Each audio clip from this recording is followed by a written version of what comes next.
आबादी के आलमी दिहाड़े के हवाले से पॉपुलेशन वेलफेयर खाते ज़िले जामशोरे तरफ़ां अवामी जागरूकता रैली कढी सेमिनार कोठायो वियो।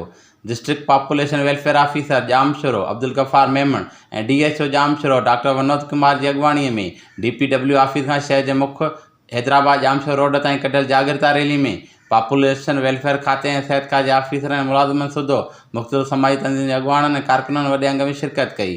बाद में सेमिनार पिणु मुनक़द कयो वियो, जंहिंखे मुक़ररनि ख़िताब कंदे तेज़ी सां वधंदड़ आबादी ते ॻणती जो इज़हार कंदे उन ते ज़ाब्ते लाइ सभिनी धुरियुनि खे गॾिजी कमु करण ते इतफ़ाक़ कयो।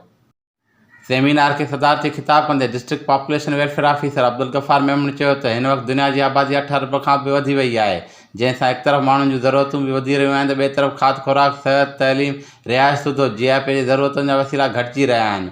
उन करे पूरी दुनिया ऐं मुल्क जीअं सिंध में भी पॉपुलेशन वेलफेयर खातो ऐं सिहत खातो डॉक्टर अज़रा फज़ल पेचो की क़यादत में गॾिजी ख़ानदानी मनसूबाबंदी के हवाले सां ॾींहुं राति कमु करे रहियो आहे। इन मौके ते DHO डॉक्टर विनोद कुमार खिताब कंदे चयो त सिहत खातो हमेशा ख़ानदानी मनसूबाबंदी के हवाले सां पॉपुलेशन वेलफेयर खाते सां सहकारी रहियो आहे। असांजी भी कोशिश आहे त तेज़ी सां वधंदड़ आबादी ते ज़ाब्तो आणे सघिजे।